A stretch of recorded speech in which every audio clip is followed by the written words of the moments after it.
Welcome to At Live with Irenia. I'm very excited to bring you this episode today.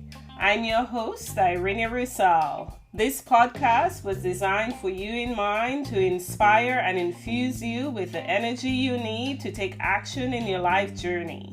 You'll hear epic stories of people from all walks of life from around the world who are not afraid to share their life journey with you. From epic failures to epic wins, this show will give you some quick hacks and a big boost to help you find your vibes wherever you may be in your life journey. So tune into this dial, relax, and enjoy the vibes.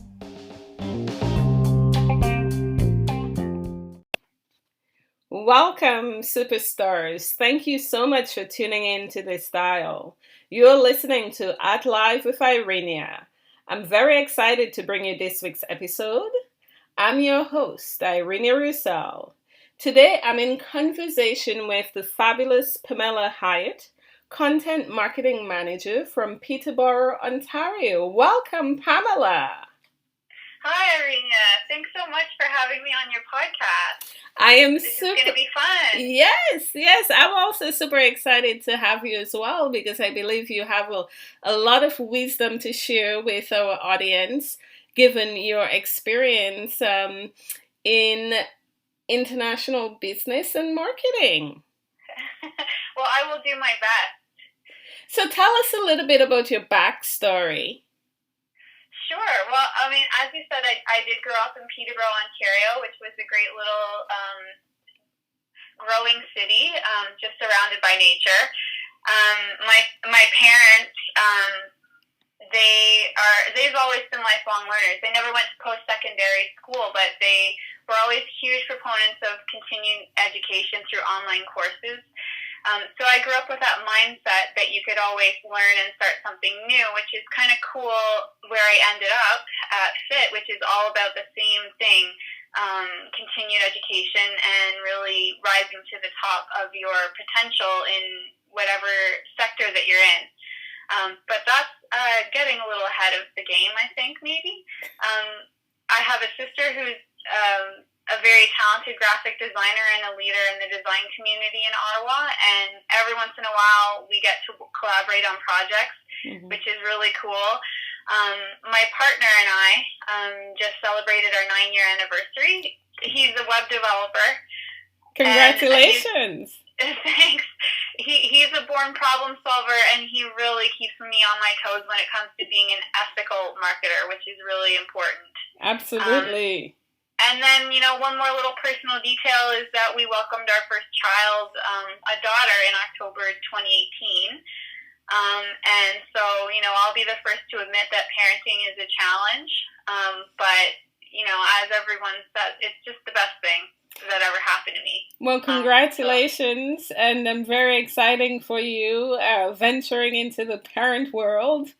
I myself have 2 kids, 6 and 3, and they're definitely keeping me on my toes right now as we're as we're living in COVID times, working from home, and my little coworkers have joined me. It is really incredible times right now. Yeah, it is definitely an interesting dynamic. My partner and I are both very lucky to both be able to work from home. So yeah, it's not like anything that we've ever experienced before, having our little coworker around.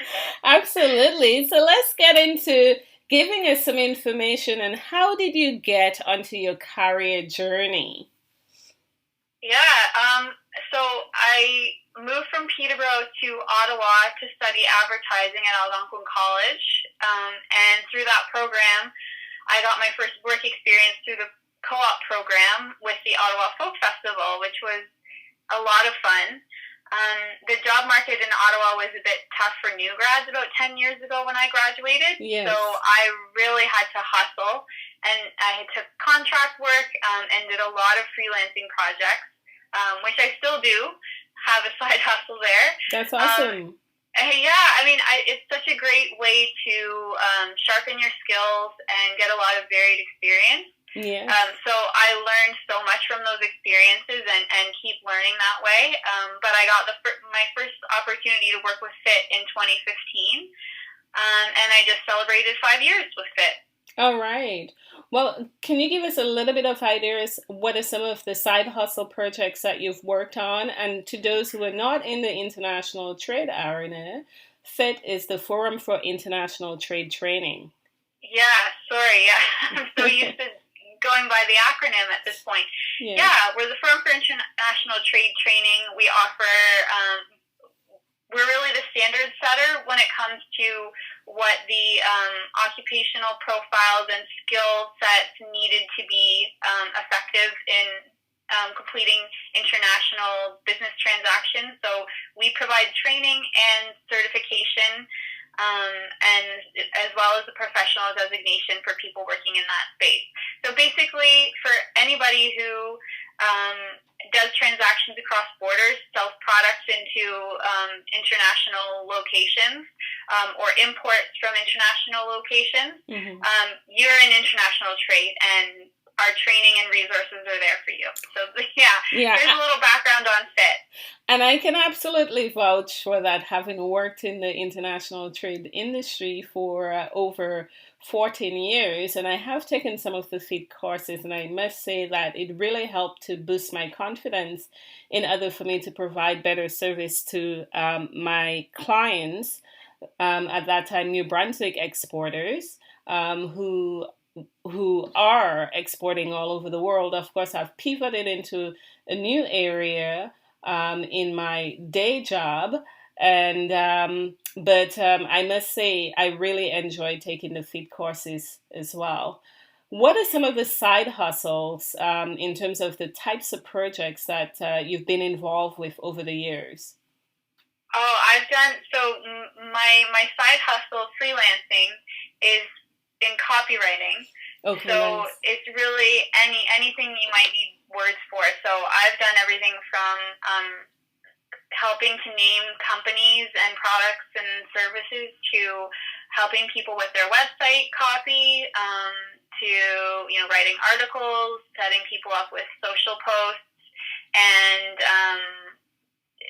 all kinds of different collateral, even reports. I've helped people write and edit their quarterly reports and things like that. So I've had a really wide range of clients too, which has been a lot of fun, and as I said before, helps to sharpen those skills. So I've worked with customs brokers, I've worked with mortgage brokers and realtors. I've worked with fitness instructors. I've worked with all kinds of different small businesses and retail locations. That's fantastic. Yeah. That's awesome. And I guess you've met so many different people along the way in your job. And how do you adjust to the different personalities, that you meet when you take on a new project? How do you approach your projects? Yeah, that's a great question, because that is really the big challenge especially when you're working with so many different kinds of businesses. Yes. It all comes down to research. So I do a lot of my own web sleuthing. Yes. When I make initial contact with a new client, to try and get to know who they are and what their the sort of space that their products or services live in, what is their competition, what are other people doing, and what are they doing already. Yeah. And then I just ask them all kinds of questions. So I usually create a list of questions that I can go through with the client to make sure that I have everything I need to speak for them, essentially, when I'm writing any kind of copy for them. That's awesome. That's fantastic. And I'm sure along the way you've had an opportunity to have mentors. How have mentors impacted your life? Yeah, mentors are so important. And with FIT, we are constantly trying to connect people who have been in the industry for a long time with people who are just starting out or even just starting a new type of project. I've been very lucky to have had some fantastic mentors throughout my life, from teachers to bosses and colleagues. They've all taught me something different. Some of them are more inspiring. Others have offered that sort of tough love when I needed it. Yes. But, altogether, they've given me the confidence to do what I do. Yeah. And it's so key to find that kind of mentorship. Yeah. And it's ongoing. So, my colleagues and the people who manage me and support me at work are huge mentors as well. Well, that's absolutely awesome. I know that, there's a lot of talk around, having mentors of all different ages, of all different industries and backgrounds, because then it helps us to see things differently and to innovate. What do you think of that idea? Yeah, totally. I think if you're just only looking for a mentorship in one area, you're sort of missing out on a lot of different points of view that could really help you. And we're, it's such a buzzword to say, diversity right now, but that's sort of where everything's headed, right? Yes. We're realizing the potential of that. So it carries over to who mentors you as well. You want you want diversity in your mentorship opportunities. Absolutely. Too. Whether it's male, female, a variety of industries. Yeah. Yeah, and like the age groups, as you mentioned, or like how long they've been in the industry. There's all kinds of different things to look at. So. Yeah, I must say I've had a lot of virtual mentors. I've listened to a lot of podcasts, read a lot of books. Peer-to-peer mentorship, I really tap into that, with some of my high school peers. And I've had other mentors, industry mentors along the way as well that has really helped to expand my mind. And so definitely a very valuable, thing to have, right? Mm-hmm. In terms of technology, you're a content marketing manager. How do you incorporate technology in your work and in your life? Yeah. This whole situation we're dealing with right now has really put a pin on that. But I mean, I'll put it this way. When the internet goes down, I go out and find Wi-Fi somewhere, because everything I do requires a solid internet connection. And as a content manager, my work lives on social media and WordPress. So it's all connected to that internet connection. So that is one way, but also I need to track the success of my work. So to do that, I use a lot of apps and tools. And I often work remotely, even before we were sort of all forced to, because of this crisis. I had a lot of remote work days and remote meetings with partners and collaborators who are all over the world. So I also depend on those communication tools like Skype, WebEx, Zoom, GoToMeeting, Slack, you name it. Yes. So Slack is a project management tool, GoToMeeting, WebEx, and Skype. Those are all video conferencing tools?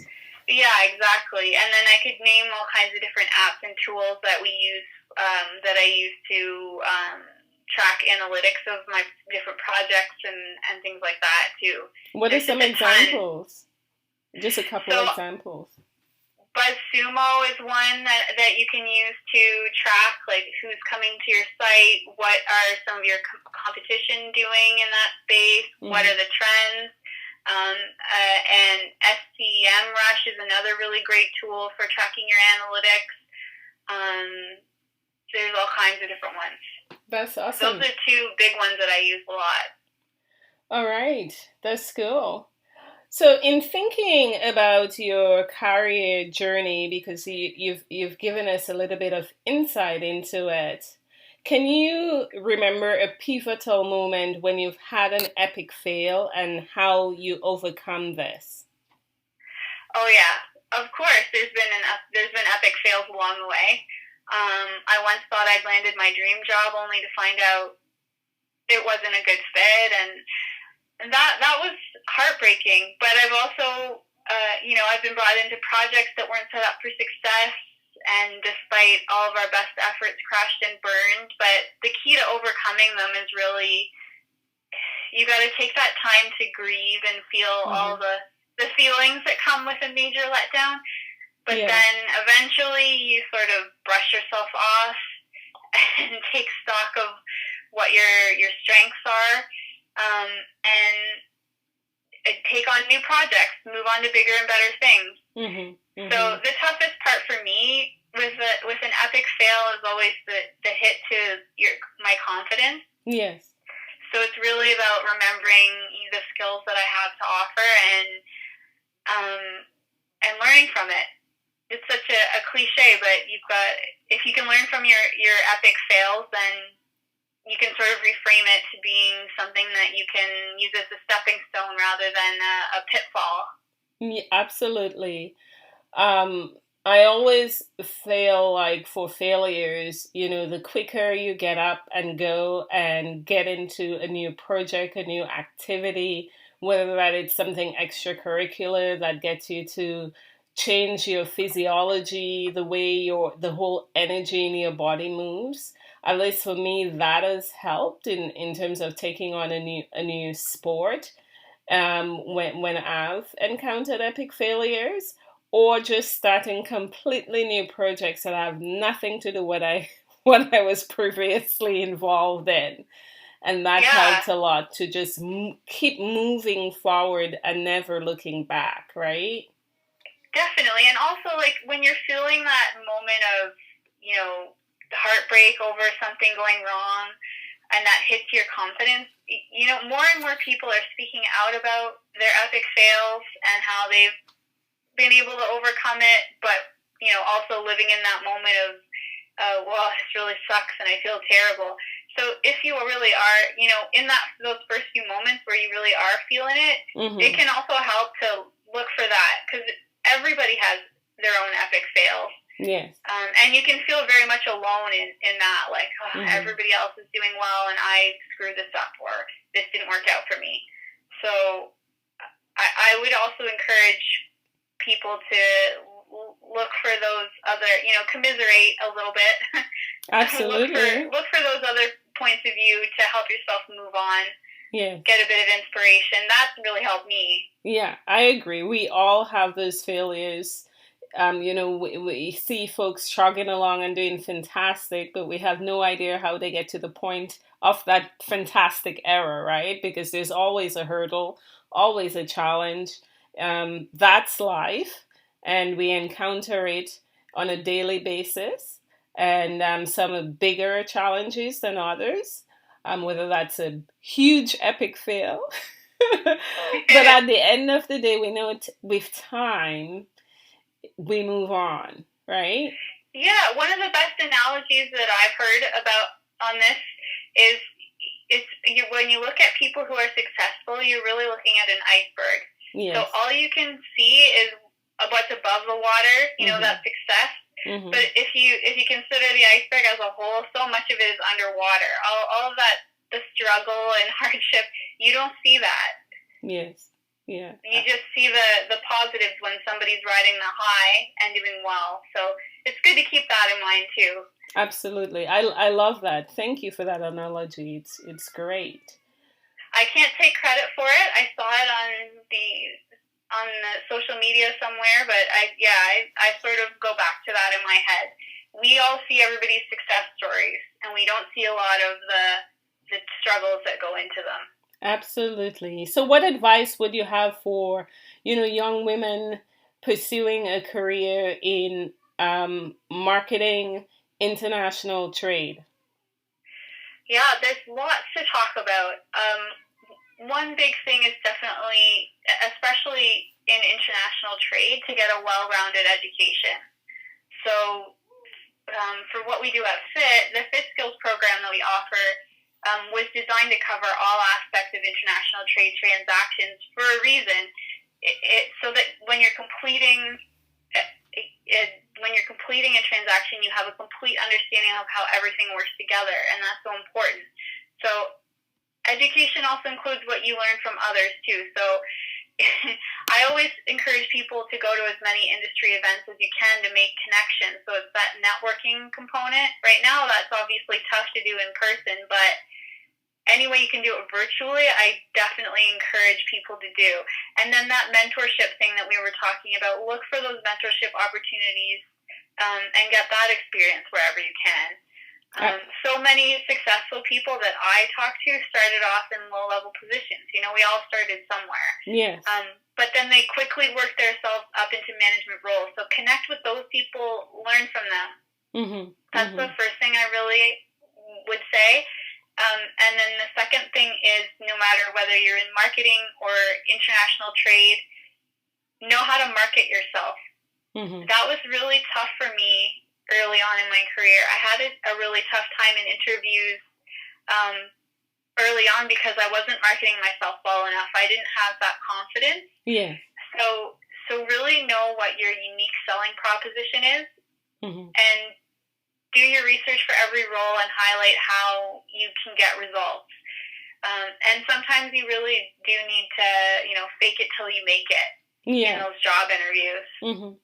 And it comes with practice, right? You may bomb one or two interviews, but as you go, you learn, you take notes, you get feedback from the interviewers, and you continue to read and research, and by the time one gets to the fifth interview, it gets better and smooth.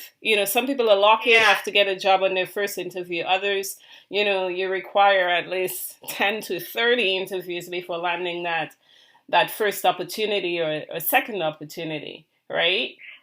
Exactly. And, like I said earlier, when I graduated, it was very competitive and tough for new grads to get a job in marketing here in Ottawa.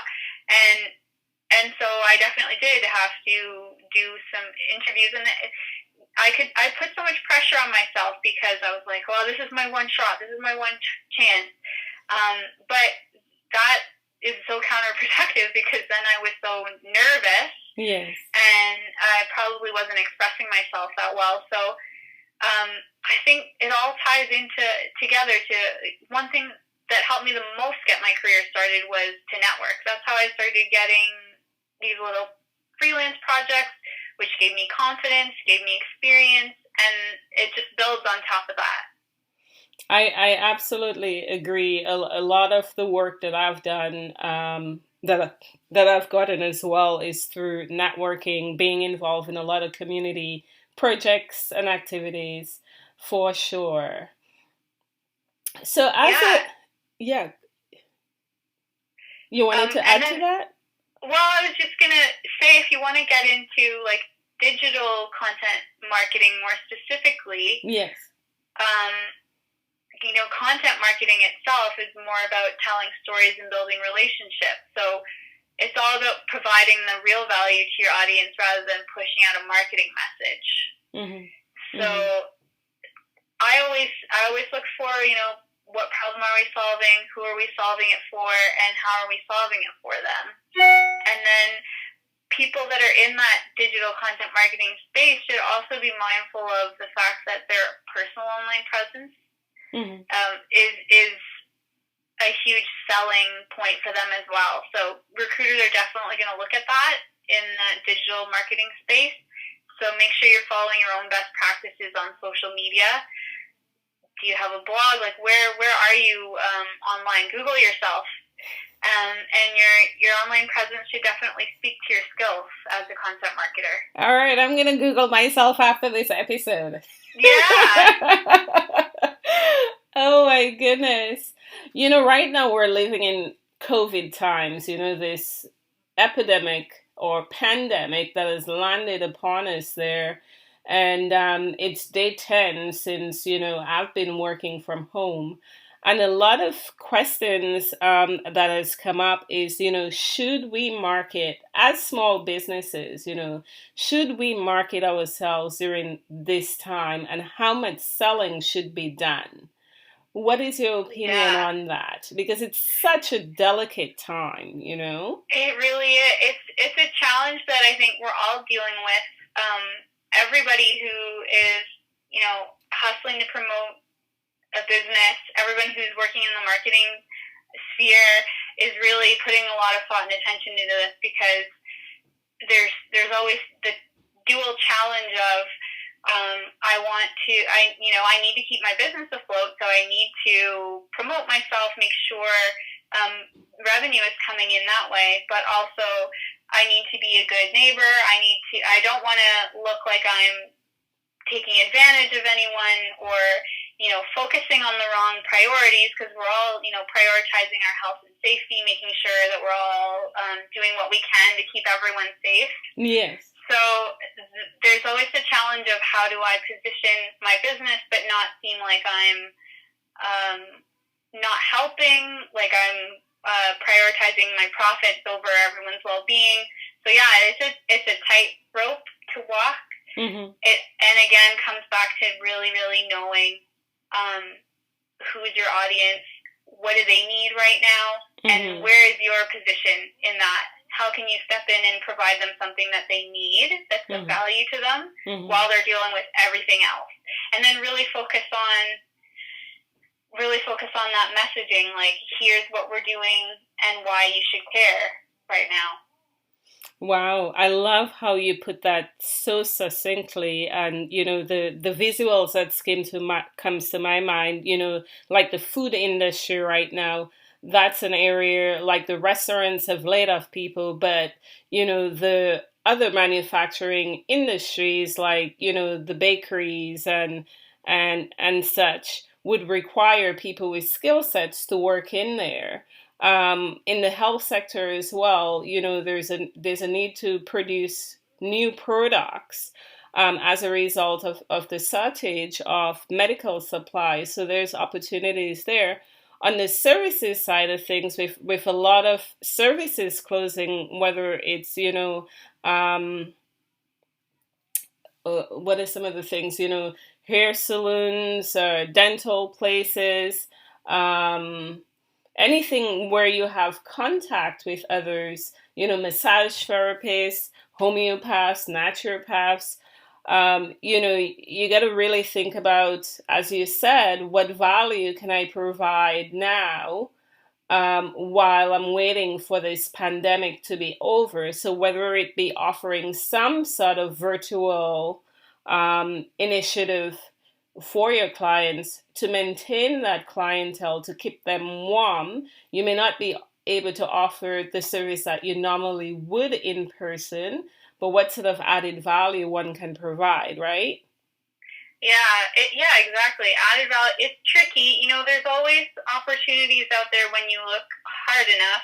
There's some industries that this is so difficult for them because, they really do depend on that face-to-face, in-person type of transactions. But maybe maybe it's a chance to connect with your people in a different way. Like, I think the biggest thing is to, if your business is shut down right now, but if you can find a way to still engage with your audience, still be in their mind somehow, still provide them some kind of value, and again, not be opportunistic. It's tricky because nobody really wants to hear certain messages right now from different businesses. But if there is something that you can put out there to give people a laugh in an appropriate way, or to, give them some information, provide them something for later. Yeah. And also show them that you care about them, ask, Yeah. How are you doing? How's your family doing, during this COVID crisis? What can I do to help you? Maybe at this time you become the helper as a business, in terms of helping that person with their family, with a family challenge. I mean, not getting too personal, but who knows? There's some type of community that you can build to provide that support. A lot of people are suffering from, anxiety and stress because of uncertainty. Not a lot of people know how are built to deal with uncertain times, right? So providing that emotional support could be one way to connect. As we said, providing some entertainment as well could be another way to connect, right? Because we all do things away from work, right? It's true. I'm seeing so much creativity come out actually right now Yes. from businesses and different individuals. Like, people are offering live streaming for different services that normally you'd be there in person for. All kinds of cool things. Even like distilleries and breweries are switching their production over to produce antiseptic and Hand things like sanitizers, that.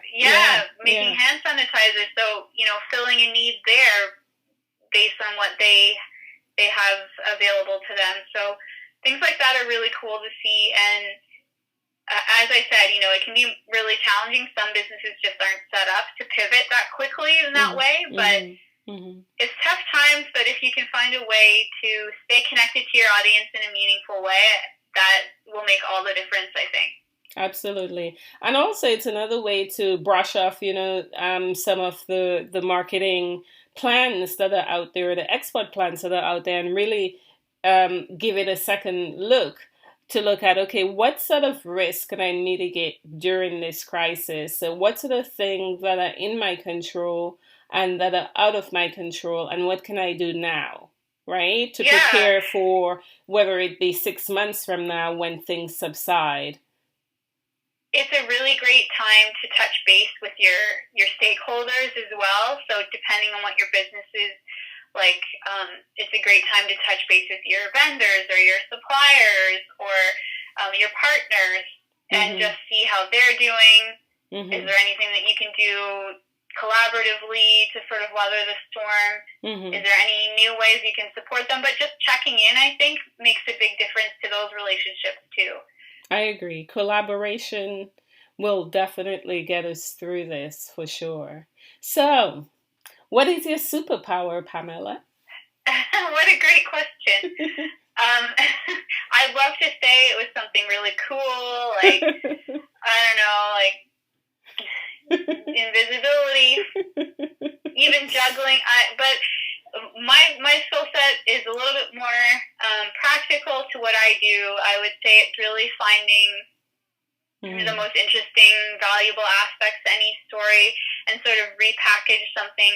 I said one of my projects was I've done a lot of like corporate reports, things like that. So where my superpower, if you want to call it that, comes in is to sort of take a rambling autobiography and make it into a more concise, readable, sort of attention-grabbing piece of content. That is fantastic. That is a great skill set to have, because not everybody can, really take a huge document and chunk it down into something that's palatable for everyone, right? Yeah, and it's something that carries through all different types of content, even if you're only writing like one line, a headline somewhere on your website, let's say. Even if it's just one sentence, there's always ways to improve it to get to the heart of what you really want to say. So, that didn't come to me automatically. I didn't come out of the advertising program automatically knowing how to do that. It's been something that I've worked on over the years, and something that I hope I'll continue to get better at too. Of course. How do you see your work impacting the next generation and also the community within which you live? Well, I'm really fortunate to work for FIT, who has been making a huge impact in the global trade community for almost 30 years now. So I'm sort of picking up that torch. And I love that through what I do with content, I'm connecting people to the international business resources at FIT, which is, so crucial right now with what we're going through. The FIT skills training that I mentioned, that we offer, both online, so you can access it now, and in class. It prepares people to be successful in all aspects of international trade. So, and you can get training in so many places now, online and, in class once everything's back to normal. Yeah. But when FIT created its trade curriculum, and created the Certified International Trade Professional designation. It was really the first to do so based on extensive industry consultation as part of a project with the Canadian government, and really mapping out all the skills and competencies needed to be successful in international business. Mm-hmm. So Wow. it's the real deal, and it it makes a big difference to the individuals and organizations who have these skills and competencies. Mm-hmm. You know, as you know, Irene, you're a CITP, and you've been through the training. So the real legacy there that I am so proud to be a part of is that their success, those international international business practitioners, their success helps economies grow too. It helps lift people out of poverty, and the impacts of international business done right are huge. I absolutely agree. And by the way, I'm still a CITP in progress. Haven't quite finished it, but this is an opportunity for me to brush up my skills and continue my courses for sure. There you go. Yes. Yeah. And yeah, I absolutely agree in terms of having that trade certification, because it just gives you a wider network as well, because the organization offers so much, right? Not only the certification, but access to becoming a member and having a vast network that one can tap into for all over the world, right? For collaboration purposes as well. Yeah. So that's absolutely. Really cool. Yeah, the CITP designation really does connect you to that network of experts out there who really know, they're really living the international trade, they're living in the international trade world. You know, you have a lot in common with them, and it automatically signals to everyone out there that you have that level of expertise, Yes. and you know about all the different aspects of international trade transactions. Mm-hmm. But even just taking the training, like you can just take a workshop if you have one specific problem in international trade that you need to solve. One, maybe you need to know more about e-commerce, which is so relevant right now, right? Maybe you are a brick and mortar store and you need to get people to be able to purchase your products online. So we do have a workshop for that. So there is more specific training too that you can do. But like I said, the thing that I think is so cool about it all is that it's not just like we had a committee that decided this was what you should know. It was based on extensive consultations with industry people that are working in the industry right now, to know what is really happening out there and what's really important, and then all the training was based on that. So yeah, I think that's really cool and unique to what FIT offers. Absolutely, I agree to, hearing what the industry needs and developing something that's specific for them.